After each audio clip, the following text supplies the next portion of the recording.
भंडारी, किरण नेगी, अंशु नोटियाल, न जाने ऐसी गुमनाम जिंदगी और कितनी लड़कियां हो गई जिनको हम जानते हैं। लेकिन आज उत्तराखंड की जनता, उत्तराखंड की मातृशक्ति, युवा शक्ति कभी पीछे नहीं रहेगी। हम चाहते हैं कि इसको न्याय मिले और यहीं पे फांसी पे लटकाया जाए घंटा घर पे, तब तक हम लोग शांत नहीं रहेंगे। अभी वीआईपी का नाम, यही तो हम कह रहे हैं कि मुख्यमंत्री जी चुप भी तोड़ो, अभी भी वीआईपी का नाम बोलो, पब्लिक का हवाला कर दो वीआईपी को, बस हम देखेंगे उनको फिर कि कैसे क्या करना है। हमें तो फांसी की सजा मिलनी चाहिए कि कल को हमारा बेटा भी इस कदम से उनकी मौत होनी चाहिए। अंकिता के हथियारों को मौत की सजा मिलनी चाहिए। क्या दुर्भाग्य है ये हमारा, क्योंकि ये नेता भी दूसरी घटना को इंजाम देने के लिए तैयार होंगे, मुझे लग रहा है। हम इन पर विश्वास नहीं है। आज अंकिता की माँ के आंसू अगर उनके घर में ऐसा कांड हुआ होता तो क्या वो देख पाते? 1 साल से कैसे रो रही है वो, और जीवन भर रोना ही है। क्या किया इन्होंने? हमें तो मतलब शर्म आती है इनको देखते हुए, जो ये सत्ता में बैठे हुए हैं। जब एक बेटी किरण नेगी चली गई, अंशु नोटियाल चली गई, और अंकिता भंडारी को आज 1 साल हो गया। लेकिन हम ऋषिकेश भी गए थे और हर जगह, लेकिन आज हमें तो नहीं लग रहा कि ये कुछ करेंगे। लेकिन आज महिला अभी तो शांत रूप में आ रखी है। आने वाले समय में काली अवतार धारण करके आएंगी और सड़कों पर, लेकिन हमें अंकिता के लिए न्याय चाहिए। अभी तक वीआईपी का नाम भी नहीं बताया। वही तो दुख है। मतलब पहले तो उत्तराखंड राज्य इसलिए नहीं लिया था कि यहाँ लड़कियों के लिए भी तुम वीआईपी बनाओगे। क्या है ये वीआईपी? क्या वो अपने घर में इस्तेमाल करे ऐसे शब्दों का? हम तो नहीं जानते। हमने तो उत्तराखंड से लिया था कि उत्तराखंड का एक भविष्य, नया भविष्य होगा, बेरोजगार को रोजगार मिलेगा। क्या नाम है आपका? मेरा नाम अर्चना है। कहाँ से आई हैं? मैं धात संस्था से हूँ और हम धात संस्था से अंकिता ज्योति कार्यक्रम भी चला रहे हैं, जिसमें हम लोग अंकिता के न्याय के साथ साथ उत्तराखंड को महिलाओं के लिए एक सुरक्षित प्रदेश बनाने की बात भी कर रहे हैं, उसका सवाल भी उठा रहे हैं। क्योंकि आप न्याय की बात कर रही हैं, महिला सुरक्षा की बात कर रही हैं, तो जिस तरह से भारतीय जनता पार्टी के नेता का लड़का शामिल है इस हत्याकांड में, तो किस नज़र से देखते हैं? जी देखिए, पार्टी कोई भी हो, जाति कोई भी हो, धर्म कोई भी, हम देखते हैं इस तरह की घटनाएं हर पार्टी में हो रही है। किसी पार्टी के भी लोग दूध के धुले नहीं होते, सब जगह पार्टी कल कोई और बदलेगी, शायद तब भी ये घटना होगी। तो इसके लिए बहुत ज़रूरी है कि जो ताकतवर लोग हैं, चाहे पैसे से ताकतवर हो चाहे राजनीतिक रूप से, ज़रूरी है कि उनको ये बताना कि अगर कोई भी एक गरीब परिवार की लड़की है जो एक नौकरी करने बाहर आई है, आप उसके साथ ऐसा करके बच के नहीं निकल सकते हैं। पूरा प्रदेश उस बच्ची के साथ खड़ा है और उत्तराखंड में हम और किसी लड़की के साथ ऐसा बिल्कुल नहीं होने देंगे। अच्छा, सरकार ने अभी तक वीआईपी का नाम नहीं बताया है, क्या? सरकार वीआईपी का नाम अगर बता देगी तो फिर सब कुछ खुल नहीं जाएगा, पोल खुल जाएगी फिर। इसलिए सरकार भी चाहती है कि हम नाम ना बताएं, और जो कार्रवाई चल रही है हम तो अपने केस तक कर ही रहे हैं अंकिता के लिए। लेकिन पूरा इस समय आप यहाँ देख रहे हो कितना हुजूम उगड़ा है कि भाई किस तरह से हम उसको, अंकिता को न्याय दिला सकते हैं, और यही हमारी कोशिश भी है। 1 साल हो गया इस केस को, 1 साल हो गया इस केस को, कोई भी न तो सजा हुई अभी तक, सबूतों से भी छेड़छाड़ करने की बात सामने आई है। क्या? देखिए, ये सब तो होना ही है, क्योंकि जब पावर जिसके हाथ में होती है वो सब करेगा ये। लेकिन हमारा पक्ष इस समय, जो हमारे वकील हैं, हमारे आशुतोष नेगी जी जो हैं, वो बहुत अच्छी तरह से इसको टैकल कर रहे हैं। और चाहे भी कितनी भी मुसीबतें आई हैं, हम लोग भी सब साथ हैं, और हमें पूरी उम्मीद है कि सच एक दिन सामने आएगा। झूठ बहुत देर तक टिकता नहीं है, हम इस बात से निश्चिंत हैं। 1 साल हो गया इस केस को, अभी तक कोई न्याय नहीं मिला, किसी को सजा भी नहीं मिली। न्याय क्यों नहीं मिला, इस बात से परिलक्षित होता है कि भाजपा ने आज उत्तराखंड की बेटी अंकिता को श्रद्धांजलि देने के लिए एक भी कार्यक्रम नहीं रखा। इसका मतलब साफ देख लीजिए कि भाजपा पुलकित आर्या, विनोद आर्या और अंकिता आर्या की तरफ खड़ी है, और बाकी का उत्तराखंड अंकिता भंडारी के साथ खड़ा है।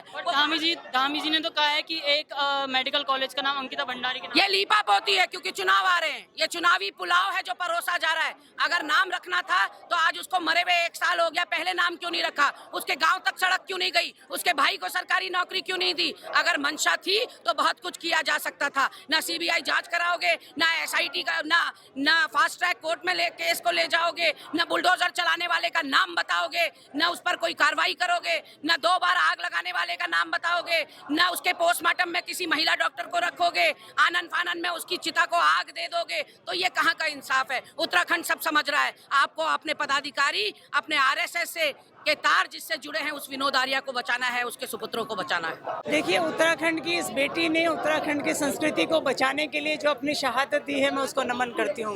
एक तरफ हम लोग बात करते हैं उत्तराखंडियत की, एक तरफ हम लोग बात करते हैं देवभूमि की, एक तरफ हम लोग बात करते हैं सनातन धर्म की और संस्कृति की, लेकिन दूसरी तरफ जिस तरीके से रिसोर्ट की संस्कृति उत्तराखंड में बसाई जा रही है, मैं उसका विरोध करती हूँ।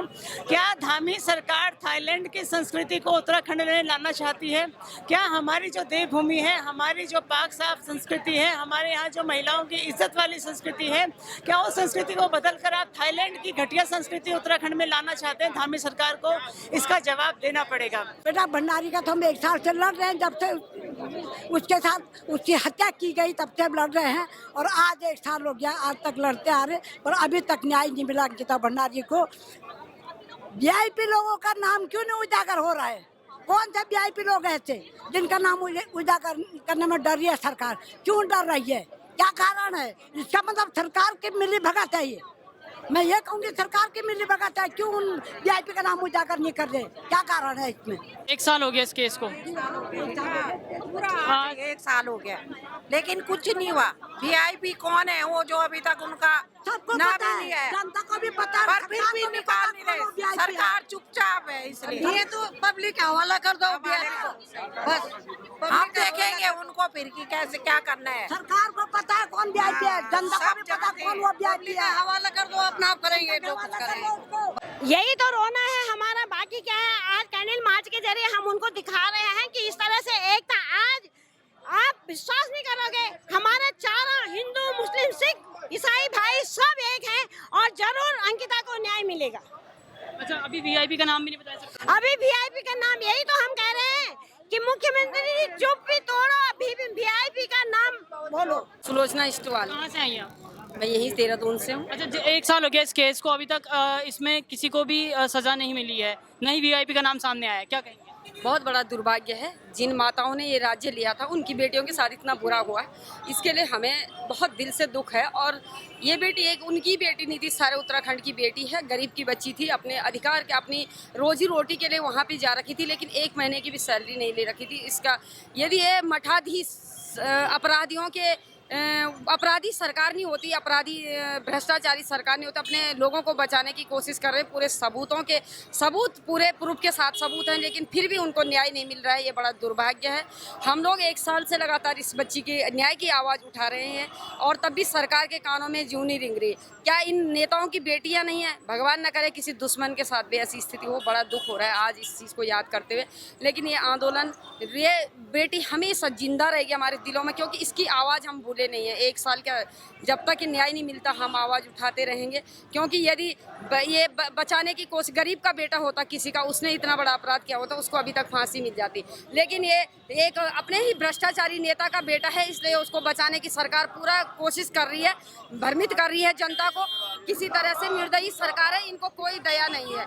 लेकिन हम इस आंदोलन को हमेशा, आज जब तक ये न्याय नहीं मिलता, ये पहला मुद्दा रहेगा हमारा। हम जिस भी संगठन से आएंगे, जिस भी पार्टी से आएंगे, पहला मुद्दा अंकिता भंडारी का और भू कानून का हमारा रहेगा, और हम इस बच्ची को न्याय दिला के रहेंगे, क्योंकि ये नौ दुर्गा की भूमि है, भगवान शंकर की भूमि है। इस धरती पे ज्यादा अन्याय ज्यादा दिन तक नहीं चलता। ये धरती फटेगी और न्याय मिलेगा। धरती को फटना पड़ेगा, क्योंकि ये निर्दोष बच्ची के साथ ऐसा हुआ। एक देवी के रूप में यहाँ कन्याओं को पूजा जाता है, उस धरती पे ऐसे अन्याय हो रहे हैं। ये सरकार मौन हो रखी। धामी सरकार, बड़े हैंडसम नेता बोला गया धामी जी को जरा भी दर्द है इस बेटी का। अपनी बेटी समझ के यदि तुरंत इस पे कार्रवाई होनी चाहिए, तुरंत न्याय मिलना चाहिए। आज हम लोग 1 साल बाद उस बेटी के लिए फिर से रो रहे हैं, सड़कों पे खड़े हैं, बहुत दुख हो रहा है। श्राद्ध बख्शाने वाले हमें इतना अपने पितरों का दुख नहीं जितना उस जवान बेटी का दर्द है।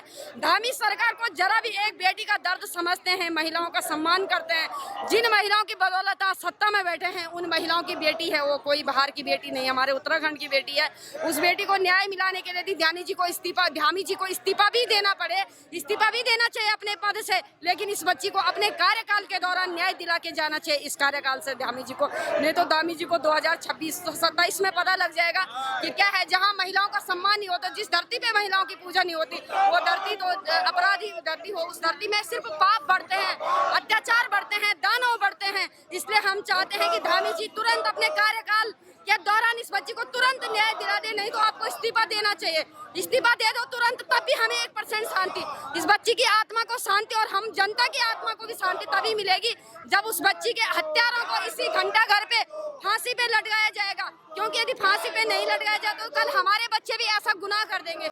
हम चाहते हैं कि इसको न्याय मिले और यहीं पे फांसी पे लटकाया जाए घंटा घर पे, तब तक हम लोग शांत नहीं रहेंगे। क्या कह रहे हैं, जनता देख लो, जनता तो आक्रोशित है और चुप रहने वाली नहीं है। अभी तो हमने शांति से लड़ाई लड़ी, लेकिन आने वाले समय में तो हम इनके विधानसभा, इनके मुख्यमंत्री निवास जहाँ भी है तोड़ फोड़ भी करेंगे, सीधे घुस जाएंगे। महिलाएं तो अब चुप रहने वाली नहीं है, क्योंकि उत्तराखंड ऐसे नहीं लिया था कि हमारी गरीब घर की बेटी ऐसी मारी जाएगी। चाको पाई पर फटे न पिवाई, वो कह जाना प्रीति भराई। उनको क्या पता है कि आज अंकिता भंडारी की माँ कैसे रो रही है। उनको पता है उनके आंसू की कीमत, उनका सपना तो बिखर गया। एक बेटी पाली थी उन्होंने, उनके सपने देखे थे। मैं अपनी बेटी को डोली में बिठा, उन्होंने बेटी की अर्थी देखी, और वो भी किस हालत में। धिक्कार है इस उत्तराखंड सरकार को, धिक्कार है। जितने भी कुर्सी पे बैठ रहे हैं, क्या हम हमेशा में कैंडल मार के निकालते रहेंगे? मुजफ्फरनगर के कांड के दोषियों को भी आज तक फांसी नहीं मिली, और अंकिता भंडारी, किरण नेगी, अंशु नोटियाल, न जाने ऐसी गुमनाम जिंदगी और कितनी लड़कियां हो गई जिनको हम जानते हैं। लेकिन आज उत्तराखंड की जनता, उत्तराखंड की मातृशक्ति, युवा शक्ति कभी पीछे नहीं रहेगी, और ऐसे भयंकर रूप से आंदोलन करेंगे। हम लोग सड़कों पर रहेंगे और सचिवालय और मुख्यमंत्री निवास भी घेरेंगे। आज तक तो हमने शांति से आंदोलन लड़ा, अब काली अवतार धारण करके हम विधानसभा को घेरेंगे और मुख्यमंत्री निवास घेरेंगे। ये है जब रक्षक की भक्षक बन गए वीआईपी और नेता उनको बचा रहे हैं, उसका नाम उजागर होना चाहिए। हमने उत्तराखंड ऐसे नहीं मांगा था कि आप वीआईपी, क्यों सा वीआईपी, सब चोर हैं ये। अगर इनके घरों में ये कांड होते ना, इनको पता चलता। वीआईपी का नाम नहीं दे रहे, देना चाहिए इनको। कौन है वो वीआईपी, क्यों बचा रहे उनको?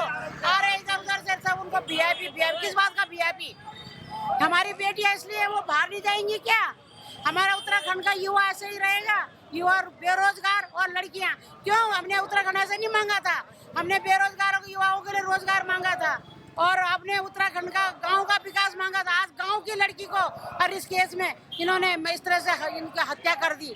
हम तो कहते हैं इनको फांसी, और उसके बाप को भी फांसी होनी चाहिए। साल होने को आया, अभी कोई उसमें कोई कुछ न्याय नहीं मिला है। हम लोगों को न्याय चाहिए। स्कूल तो ऐसा है, उस स्कूल से क्या सीखेंगे लोग, क्या सीखेंगे? कल को बच्चे यही तो सीखेंगे कि ऐसा करो। कुछ नहीं होता, नाम हो जाएगा, बस हो गया। सिर्फ नाम नहीं चाहिए, न्याय चाहिए। बच्चों के साथ न्याय होना चाहिए। भाई बच्चे हैं, वो सबके बच्चे हैं, हमारे बच्चे, उनके भी बच्चे एक जैसी है। सबकी बेटियां एक जैसी होती है ना, तो उनको न्याय मिलना जरूरी है। नहीं तो आए दिन ऐसा ही होता रहेगा, और ये ऐसा अड्डा बन जाएगा हमारा उत्तराखंड। ऐसे केसों का उत्तराखंड अड्डा बनेगा। ये गलत बात है। हमारी देव भूमि है, यहाँ पूजा होनी चाहिए लड़कियों की। गलत होता है तो उनका न्याय मिलना चाहिए। और हमारी सरकार पर्दा डाल रही है। अभी हमारी सरकार ने जो विद्यालय का नाम अंकिता हत्याकांड के नाम, अंकिता के नाम से रख दी, तो मतलब जो सारे कारनामे हैं इस व्यक्ति के, उसमें पर्दा डाल के जनता को आश्वासन दे रही है, पेरेंट्स को आश्वासन दे रही है, इसको छिपा रही है, और इसलिए मतलब ये उल्टी सीधी घोषणाएं कर रहे हैं, जिसका जनता 1 साल से उम्मीद लगाए है। हमें वो रिजल्ट चाहिए कि हम आने वाले समय में किसी भी कोई भी ऐसा गलत कदम नहीं उठाए। तो मैं धामी सरकार जी से उम्मीद करती हूँ यादगार न्याय यादगार बनाओ, न कि विद्यालय का नाम आपने इतिहास में नहीं होना चाहिए। किस तरह का न्याय चाहते हैं? न्याय तो हमें सजा मिलनी चाहिए। सजा मिलनी चाहिए। कौन सी सजा? हमें तो फांसी की सजा मिलनी चाहिए कि कल को हमारा बेटा भी इस कदम से उनकी भी मौत होनी चाहिए। अंकिता के हथियारों को मौत की सजा मिलनी चाहिए।